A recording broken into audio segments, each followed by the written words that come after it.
Right. So, yeah, definitely know your doses and know your sources and purity beforehand, and do your research on every particular entheogen before you use it, and, understand legality and whatever else you need to know. So, but in terms of pranayama, the hookah has interesting symbolism because you can find all four elements within it. You have the fire, the coal, you have the smoke, that's the air, you have the water to cool it, and the earth is the entheogen itself. And so it's very alchemical type thing in itself, and it can be useful for that since you don't have to mess around while you're in a heavy state. But do whatever works for you. So pipes are certainly practical. Now, another pranayama technique is called abdominal breathing, and the way I do this is just how most people naturally smoke weed. When you're inhaling, your abdominal muscles will flex and move in and up into your rib cage, and you hold it there, and as you exhale you want to try to smoothly roll out your abdomen, and it will help to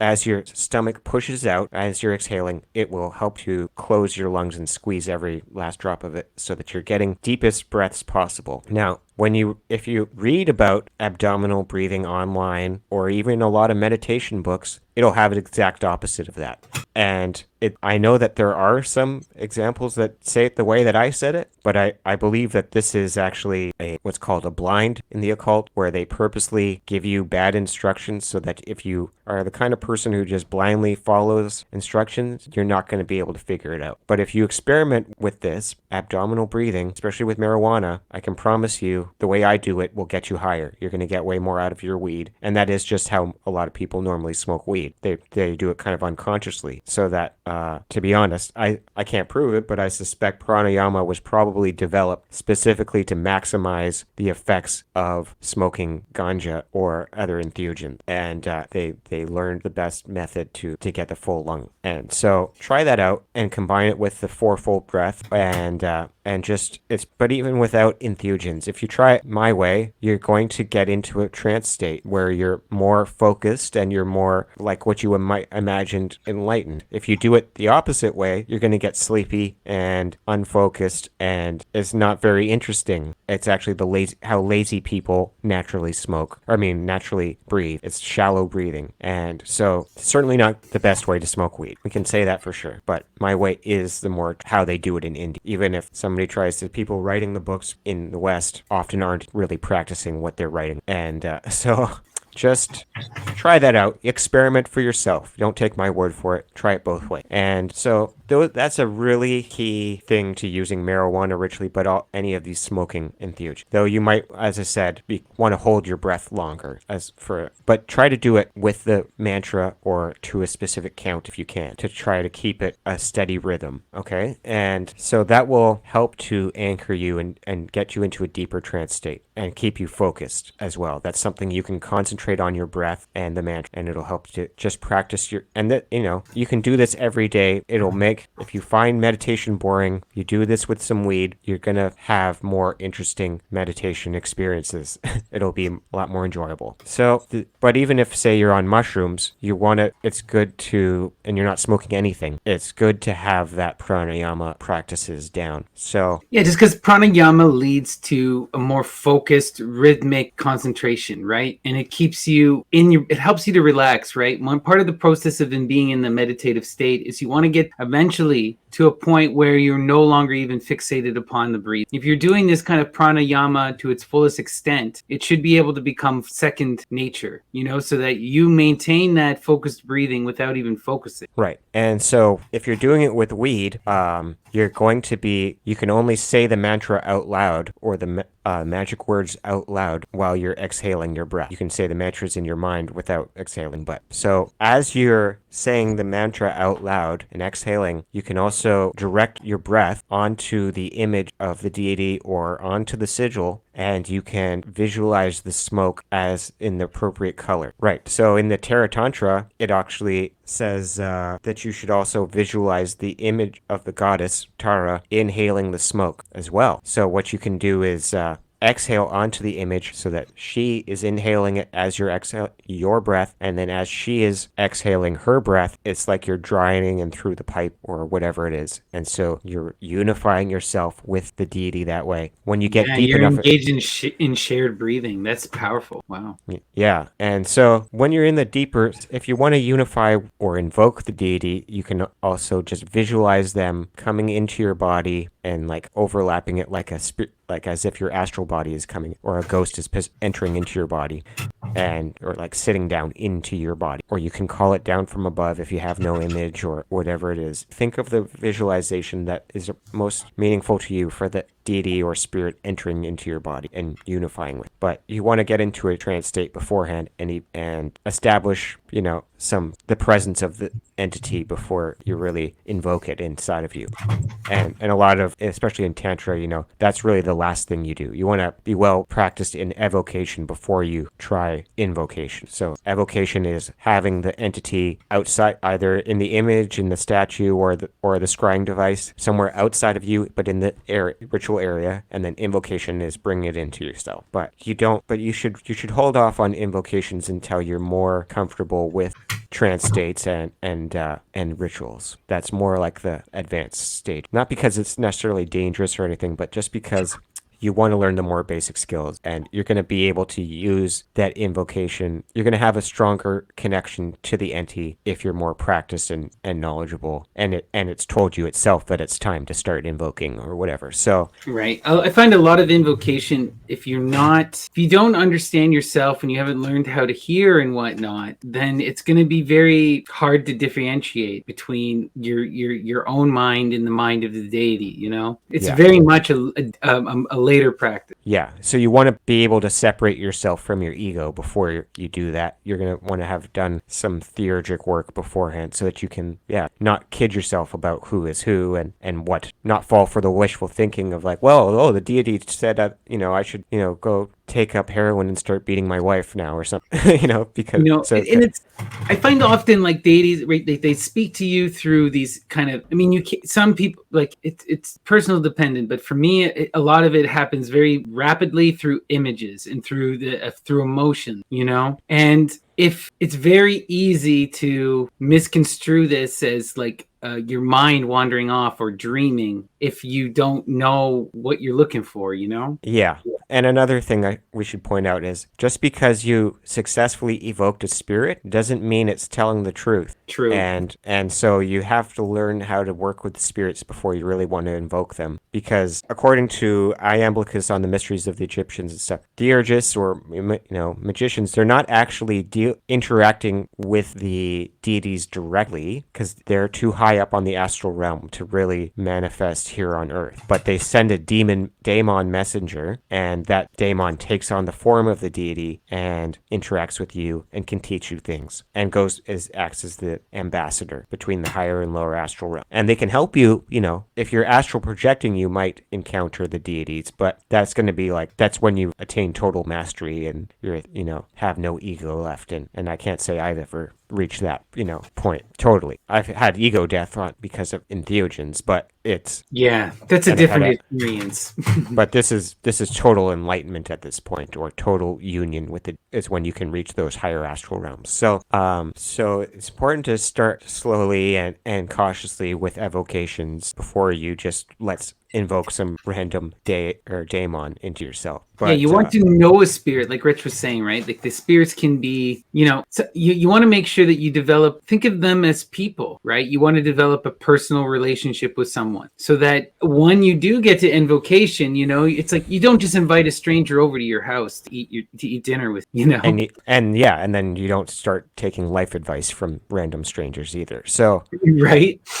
and if you're evoking the spirits of the dead, just because they're dead doesn't mean they know anything, right? So, or that they're honest. So, especially if they're dead humans, then often the ancestors are not the best, right? Like they may know things that we don't know, but they're of the past. Your own ancestors are likely to be more honest to you than a random spirit, but doesn't mean your own ego isn't still interfering or something like muddying the up ancestor messages. Spirits are very close to us, right? So they're very easy to connect with, and oftentimes we have access. Like you can have a personal item from one of your ancestors, you know, that you can use as a focus. So this is why you see such a predominance of ancestor worship, but it's all the same type of magic, you know, whether it's a spirit of nature or it's a deity or a dead person. Right. Oh, and the deities. We can talk about traditional deities are associated with entheogens. And yeah, maybe a little bit about plants, like the actual spirits of the plants themselves. So another thing to keep in mind is that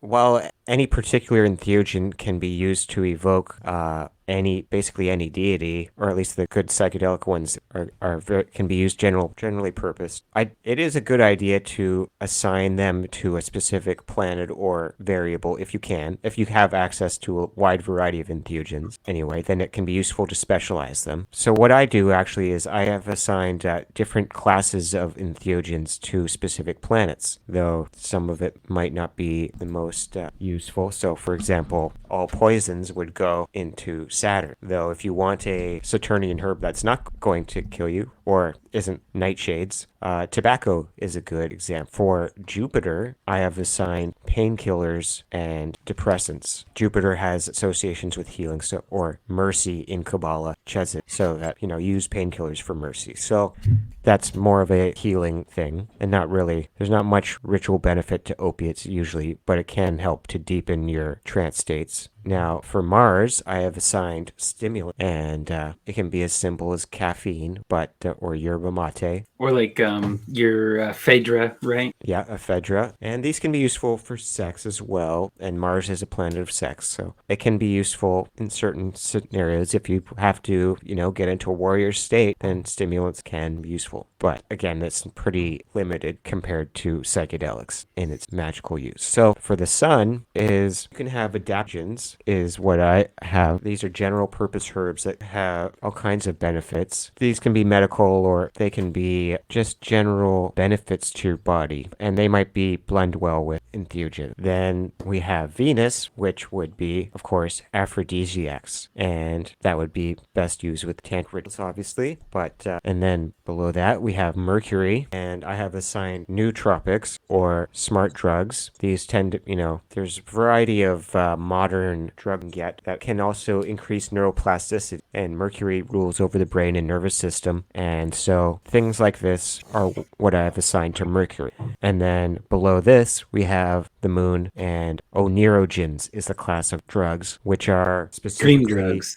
Used to help induce lucid dreaming. There's a whole book on onerogens you can get, but some examples, actually smoking some salvia leaf just while you're in bed, very tired, can help, even though it's only lasts like 5 minutes to half an hour at most. If you can smoke some low strength salvia before you go to sleep, I have found it's definitely useful for dream work, or it helps to have more vivid dreams. Marijuana can make it harder to remember your dreams, but it can make them more interesting as well. I've also found that you can take a low dose of Hawaiian baby woodrose, or is very good for dream work because it has a sedative effect in itself, but it's also a psychedelic. So this also brings up an interesting point. I just want to add something like cannabis, because it does impede the dream work. You should be careful with it, and like even if you're a regular user, you should be trying to use it like once or twice a day. And then often, like what I'll do is I'll take a break where I'll take a month off of smoking, because then when you go back to it, you'll have that much more of an intense experience, and it will. And when you do stop taking it, if you've been taking it regularly, your dreams will compound and they'll come back very, very vivid. Yeah. So for heavy potheads, I mean, you can continue to use it recreationally or,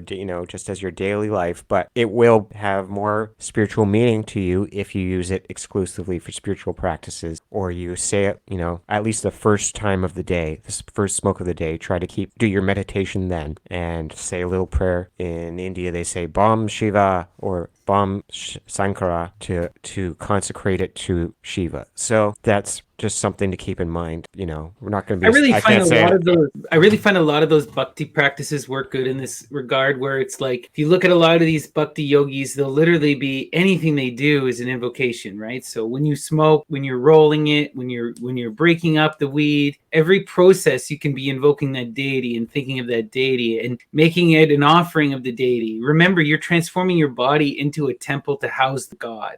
So when you ingest the entheogen, you are ingesting it for the deity. Right. So getting back to the planets and their designated entheogens, well, I can tell you what I have done, but it might be more meaningful to you to use different categories. But the different astrological symbols of the planets are composed of three different aspects. You've got the cross, the little four-armed cross. You've either got a circle, which represents the sun, or you've got a lunar crescent for the moon. So certain planets are either of a more lunar nature or a solar nature, whereas Mercury is the only one with all three, at least of the original 7 planets. So for lunar planets, which would be the moon, Saturn, and Jupiter, I use psilocybin mushrooms. For the solar ones, which would be Mars, Venus, and the sun, I use mescaline cactus. And Peruvian torch is a legal cactus in a lot of places anyway, and it tends to be more potent than peyote even, or San Pedro. So if you can get some Peruvian torch, go with that. For Mercury, I like LSD and LSA. Now, some other possibilities might be 2CB with the moon.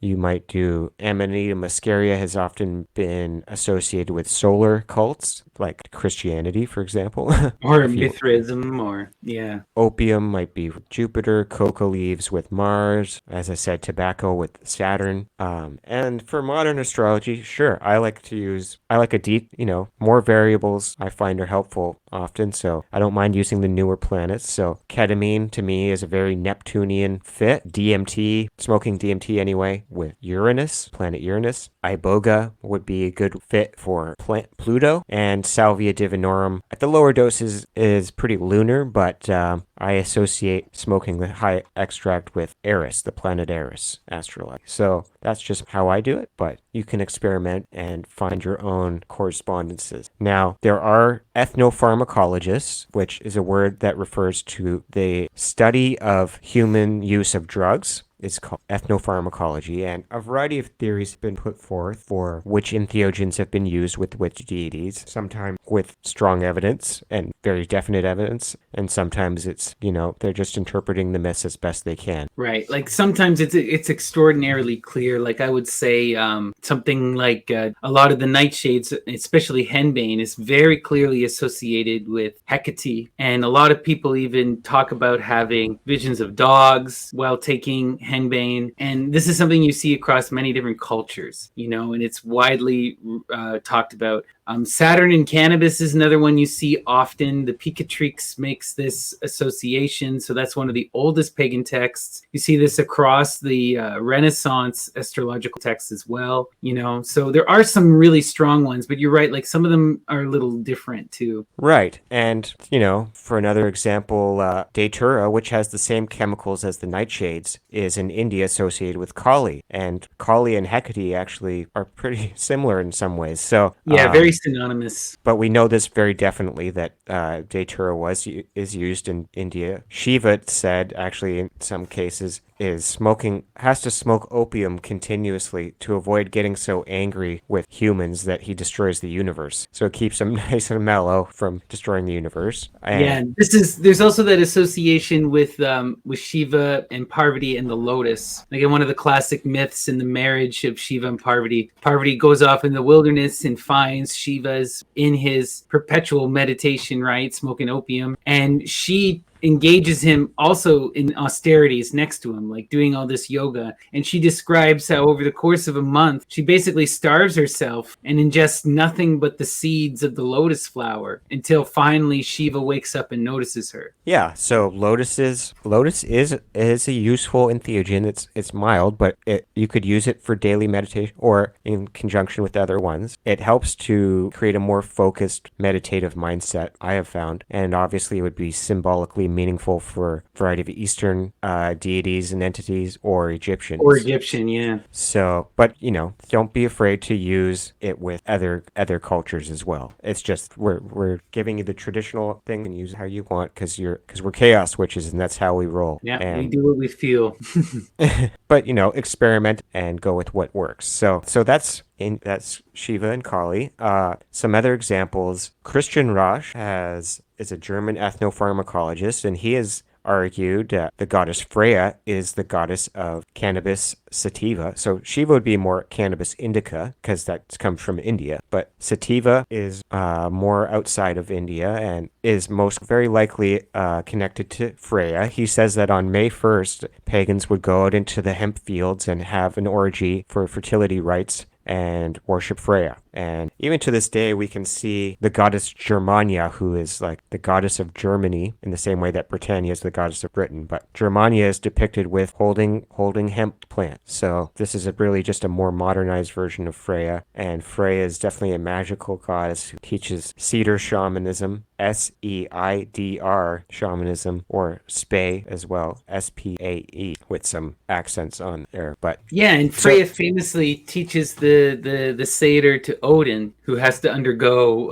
a gender transformation in order to learn the magic. Right. Odin is certainly a shamanistic god as well. He learned this from Freya, as you said, but in general too. And he has the magic mead, or there's many cultures which have a sacred drink of immortality or used for divination. Odin is the god of the mead for the Norse, and it's very clear there was some additives to it. There's probably a variety of recipes. Might include cannabis, henbane, all kinds of, perhaps mushrooms, all kinds of things are possible, but it's pretty debated there, but that's okay. I suspect Odin was the god of entheogens in general. But with Odin, I always see lots of parallels to Saturn. Because Odin, there are that primordial kind of father figure. They're a god of wisdom and poetry. And then there is the gender transformation. And there's also this, like, the hanging themselves upon the tree of life. But yeah, and there's that sternness too to Odin, right?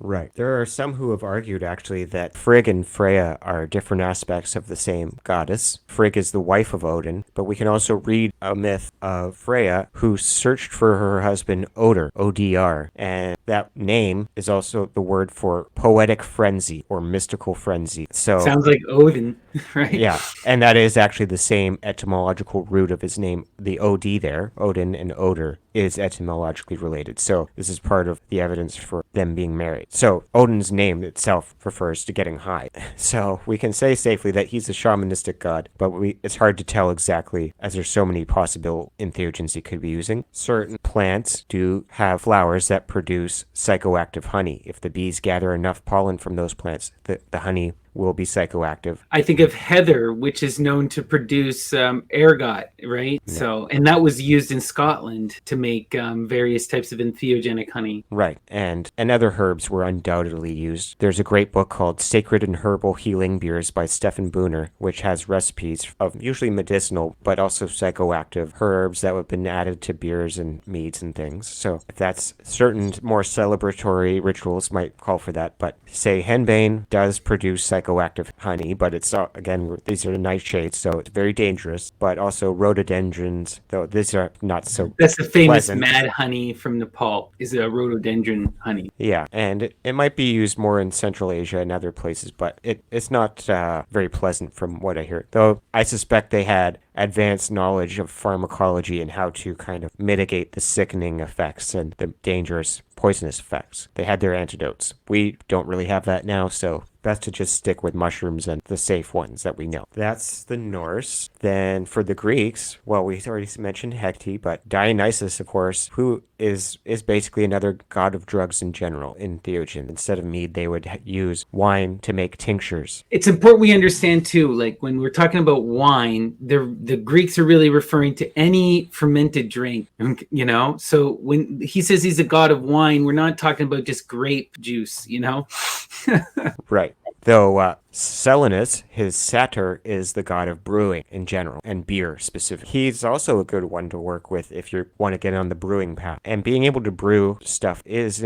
important if you want to get into spiritual alchemy. But first, let's just stick with some possible entheogenic gods. So Dionysus has been associated with opium, cannabis, mushrooms, nightshades, probably at some point, and even the ivy that he's famous for seems to be psychoactive. Now, it could well be that testing has been inconclusive. Some have said it is psychoactive. There's different growing conditions and species of ivy that make this kind of difficult, and I don't think that the academics they're never really putting much outside of ethnopharmacology. Most academics don't really care to figure this stuff out, but if you grow certain plants next to each other, they can affect each other. So it could be that growing the ivy next to the vines turns the grapes psychoactive. We can say, as I've collected in the Volume 1 anthology text, that growing mandrake next to grapes does definitely make them psychoactive. And we have a variety of examples of texts explaining this. So you can make a mandrake wine by growing them together. Now, mandrake is another nightshade, which is poisonous and dangerous, so don't really recommend that, but this is what they did traditionally. And mandrake is associated with Dionysus, right? And we do have it incorporated into several of his rites. So there's that, and then within Egypt, the Greek magical papyri tells us that Thoth is the discoverer of drugs, and this includes medicine, but also the entheogens. And he was associated with Kyphi incense, which a strong argument has been made that cannabis was in that. Some modern scientists actually made a replica of this with cannabis. I'm not sure where they got the recipe from, but that's how they did it. There's a variety of recipes, though. It seems to be a word for just ritual incense. But opium, mandrake, was also used by the Egyptians. And Hathor is the goddess of drugs generally, and also party. Very Venus-like goddess, but associated with drugs in general, and mandrake in particular. She drinks a mandrake beer to calm down in her form of Sekhmet after massacring humanity during one story. But she's definitely a goddess of drugs. And I would expect Isis was well-versed in drug lore as well. And Osiris was associated by Plutarch and the Greeks with Dionysus. So there's a lot of crossover there. We know that they were doing those rituals to eat those entheogenic corn cakes, and there's debate about what exactly was in them. But for the Osiris festivals, they were ingesting entheogen. Right. There are a variety of cultures which use little bread cakes like communion wafers, and it would make a lot of sense in most cases that this could be ergotized grain, and that they had figured a way to extract the LSA safely from the ergot, or they knew the antidote for the ergotism, because you don't want to just eat ergot straight. You have to and it's understandable that these people would know this because of just how rampant ergot is at this time in the ancient world and how much of a problem it is. So they really have to know how to deal with this fungus, because it kills people. It turns people's limbs black, causes them to have convulsions.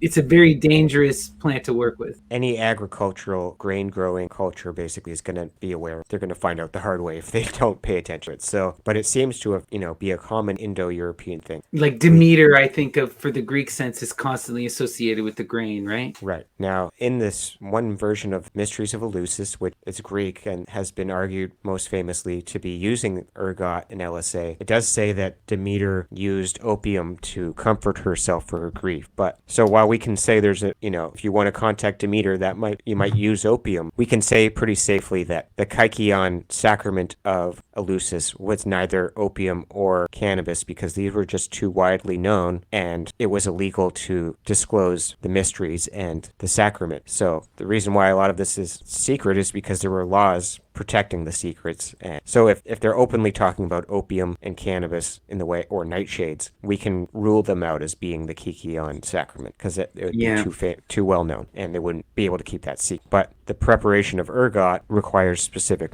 knowledge that could be more easily hidden. And it is also something that was lost for a long time, right? Like it's if our ancient peoples had access to this LSA, LSD from the ergot, it gets occluded from the ancient times until Albert Hoffman rediscovers it. So it would make sense that it's the ergot that's being obscured, I think. Right. We can also see in Taoist medical texts that they refer to cannabis and how it can be used to help see spirits. It was used by a variety of mystics in China and also Nepal and Tibet and other places by more tantric or shamanistic people. Cannabis certainly widely used. There's been arguments that it's been used by the Norse and the Celts as well. And the Celts are pretty hard to tell exactly from the text because the mythology is so Christianized and corrupted by the Christians. But archaeologists have shown that from bog bodies preserved in the bogs, willing human sacrifices were found with ergot in their stomachs. So they were aware of ergot, they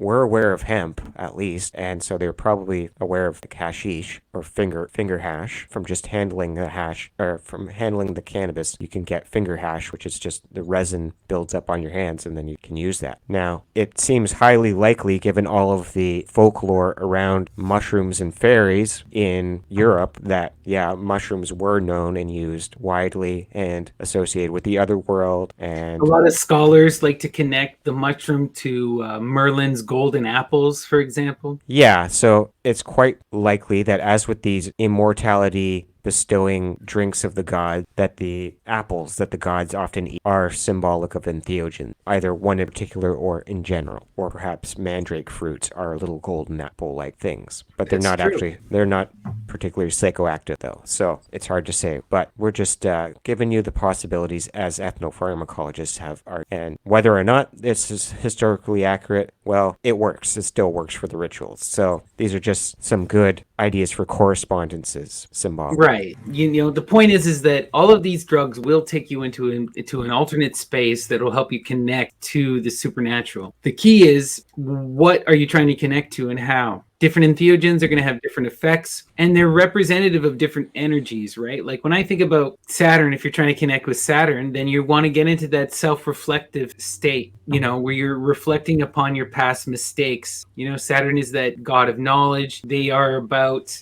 trying to understand and reflect upon actions. I find they take you to that place of shadow work, and I find that something like cannabis is very good at helping and aiding in that same kind of effect, right? So these two go hand in hand, and then you also see it talked about within the ancient literature. So it's like a triple threat there, right? Yeah, exactly. So to finish off with the Celts, I mean, if you're interested in doing shamanistic work within the Celtic framework, you should probably look into the goddess Morrigan, who is the queen of the other world, and also her husband, who is the Dagda, and is very much a magus-like god, somewhat like Odin, but the god Lu is also a lot like Odin, or Hermes. And Hermes, actually, I should of course remember, is certainly very shamanistic as well. His caduceus staff is symbolic of drugs. He was mixed with Thoth as another drug god, and certainly the Hermetic tradition is very compatible with shamanist ritualism. Yeah, you generally see a lot of these kind of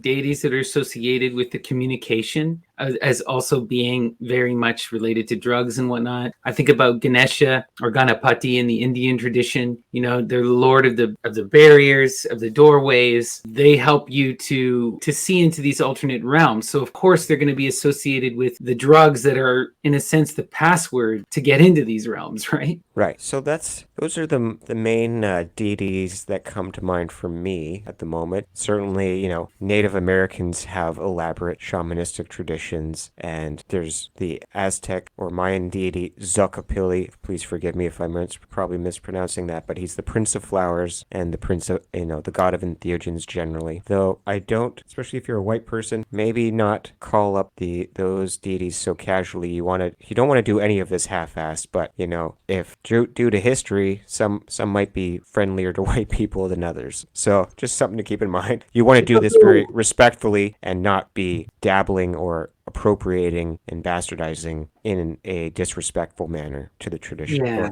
Or don't be going around claiming titles that you don't belong to you if you weren't initiated into that culture. Or if you're doing a Chaos Witch approach, then don't go around, then call yourself a Chaos Witch. Don't call yourself a Mayan shaman or something. That doesn't mean you can't learn from them, but you know, Peruvian shamanism and the Mayans certainly have lots to teach us, but we just want to stress cultural sensitivity and don't be doing this half-assed. Right. It's important too to know that when you're trying to connect to any kind of spirit, you have to know the spirit. You have to have an image of the spirit in your mind, and this is going to be difficult if you do not have the cultural language and the cultural understanding.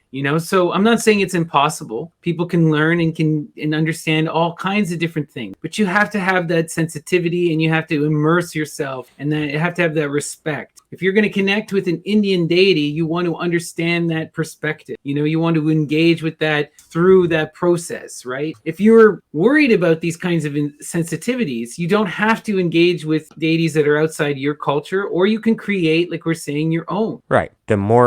What it boils down to is the more effort you put into it, the more you're going to get out of it. Okay. There's no shortcuts to enlightenment. And if you think you need a shortcut to enlightenment, well, then you need more than ever to do the hard work. There are no shortcuts to infinity. Okay. So that's where we're going. Infinite oneness. And there's always room for growth. Don't get hung up on endpoints. Learn to enjoy the process. Learn each part of the skill as it comes up, and just try to go follow your heart there. Okay. Follow your true will. So as part of this though, as Westerners, if you're a Westerner watching this or not, not that anybody can practice witchcraft or alchemy or, worship the Celtic gods or the Norse gods, whatever. But if you're looking for something within that's more compatible with the first world mentality, then alchemy does have a lot of really useful symbolism, and particularly Spagyric alchemy has practical ritual ideas to go with. This refers to herbal alchemy or medicinal alchemy as practiced by Paracelsus. And Paracelsus is one of my heroes. He discovered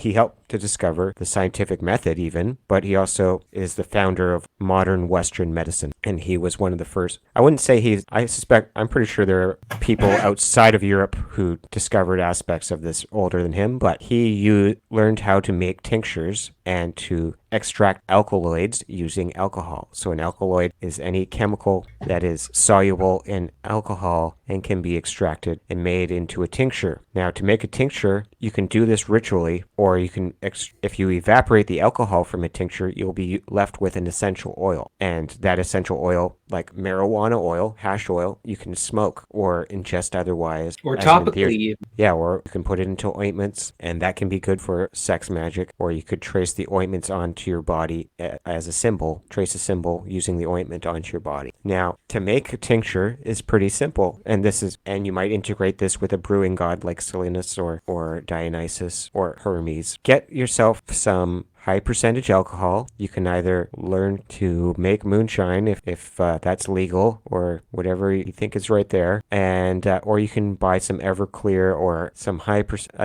usually you want as high percentages as you can get. Certain other chemicals actually require less percentage, but for entheogens, usually you want the highest as possible, especially cannabis. So what you can do is you soak the herb in alcohol, and so just add enough alcohol to cover it all, and then maybe a little bit more for good measure. You can water it down later with more alcohol if you want, or you could evaporate some alcohol to make it more potent if you wanted. So you might want to start this process on a specific ritual timing day, like say the new moon, or the change of a zodiac sign, or whenever there's a good horoscope chart that's appropriate for your intention. Then you let it soak for a certain amount of time, shaking it. And you want to use like a glass container here so that it doesn't leach plastic chemicals or something there. But let it soak for a certain amount of time, perhaps a week or a moon cycle or whatever you think is appropriate. If you have a lot of weed, you could do a quick rinse with alcohol, and you'll just take off the crystals, and you'll get less CBDs in there. But it's not so bad to, CBDs do have their place, especially for ritual work, because it can help to put your body to sleep or more into a meditative trance state and calm you down. So the CBDs aren't, do what's right for you, but you should probably at least experiment with them. Don't be afraid to do a longer soak with weed. And then you strain out the herb and separate the alcohol, and you can either use it as a tincture, as I said, or evaporate the alcohol slowly. Using a good way to do this is to get a crock pot, bring it outside, set it to the lowest temperature, have it in an evaporation dish like a glass bowl, or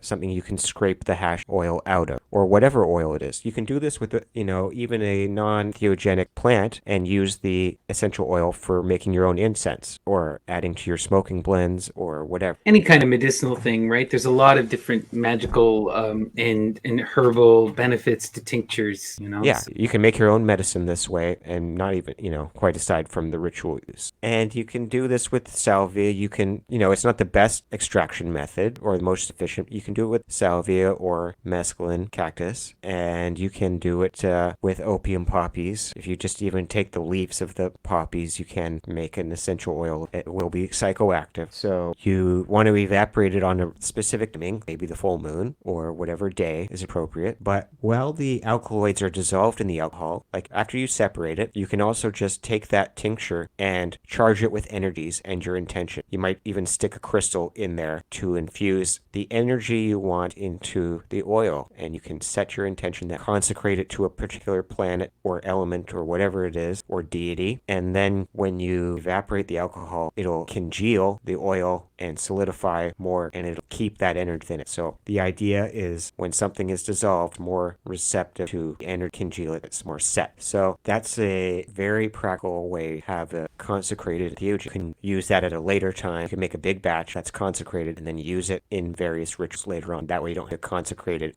during each ritual. Save some time so you can focus on doing the scrying, the evocation. And that way you can also make potions with the tincture. And so you could combine this with a decoction, which is just a water extract, and combine various tinctures or decoctions to make your potion. And they might have a blend of different planetary energies or all one, whatever it is. And you can even use these potions to house a servitor or familiar spirit. So you can put it into a special ritual bottle, like a genie, and use the bottle as the home of the spirit, but then you can evoke or invoke the spirit by taking it. So you call up a genie, but you use the bottle as the home so that you can fill it. But wow, that's cool. so you consecrate it all together, and then you can make your blends. So yeah, there's a lot that you can do with Spagyric alchemy. If you want to learn more, there's a variety of books there, but it's very traditional, and Paracelsus was doing a lot of the similar stuff. So yeah, and it's a powerful form of entheogenic magic, right? That you can use with all of what we've been talking about. yeah, Western alchemy can be mixed with Eastern alchemy, Tantric alchemy, or Taoist alchemy very practically, and used to generate energy and purify your aura or your body or your chakra system. And that will help you to generate energies to put into sigils or to use in your rituals generally. So there's a lot of ways it could look particularly, but that's for another episode. So for now, you can get an idea of how to use Spagyric alchemy for consecrating your. And so for mushrooms, I suppose you could use, I've never actually made a tincture with it, but decoctions work plenty well with mushroom. That's just mushroom tea. So or you can also use honey to kind of hold your entheogens and then kind of infuse your honey with them. So lots of stuff, and you can add LSD if you wanted, whatever, or your chemicals if that's what you're using. So it gives you tons of, the point is that we're giving you all of these various ritual applications, right? So now you can take all of these various ideas that we've talked about and incorporate this into ritual practice with entheogens. Oh yeah, and if you want to be a traditional Spagyric alchemist, another crucial step here is after you've separated the herbs from the alcohol, strain them out, press it, squeeze every last drop out, but hold on to those herbs and then burn them in a ceramic dish or plate until you get just the ashes left, called calcination. You want to burn it as much as possible, and they'll be soaked in alcohol, so that's easy. But use those ashes. So the ashes correspond to the variable of salt in alchemy. The essential oil is what's been called the sulfur, and the alcohol used is the quicksilver. Okay, so those are the three main alchemical principles. And if you want to do it traditionally, you remix the essential oil with the ash. And there is actually a certain practical benefit to that because it'll give it some body. It's a bit easier to handle than a liquid oil and not so messy. And it stick that in your pipe better. It's more like hot oil, so it'll help to give them body. and reunite from the. So there's a whole complex philosophical theory about why you do that, but we're not going to get into all of that just now. So you can learn about that in any Spagyric. So yeah, I think we've given you a pretty good overview now of the possibilities of how to utilize ritual with entheogens, and combining all of these in different ways will keep you very busy for lots of experimenting. But try, as we said, try each thing by itself one at a time, so know what it is in itself, and then you combine. And just be safe, and make sure that any of these drugs, if you're going to do that for the first time, make sure there's someone who knows at the very least, or someone who can watch you. The best resource for researching entheogens, aside from Christian Ratch's Encyclopedia of Psychoactive Plants, and get Pharmacotheon by Jonathan Ott. But free, you can also go to erowid.com, EROWID.com, and it has all kinds of information. It's the main entheogen site that you could ever, it's the best one you could ever hope. So it'll have all kinds of stuff, entheogens you've never even heard of, as well as the famous ones. So definitely a key website, and it'll have lots of ideas for further reading as well, books, scholarly material. So please, if you haven't already, like and subscribe, and leave a comment with your questions or ideas. How do you do it, and what are your tips? And if you do engage in any of the stuff that we've recommended here, let us know how it goes for you and tell us about your experiences. We look forward to hearing them and reading them. Well, Snappy, I guess that's all for now. Until next time, audience, remember to practice regularly with your Asterion. Yeah, get on your throne and, draw down the stars. Well, thank you so much for watching. We're the Chaos Witches, and have yourself a wonderful evening. Take care. Bye-bye.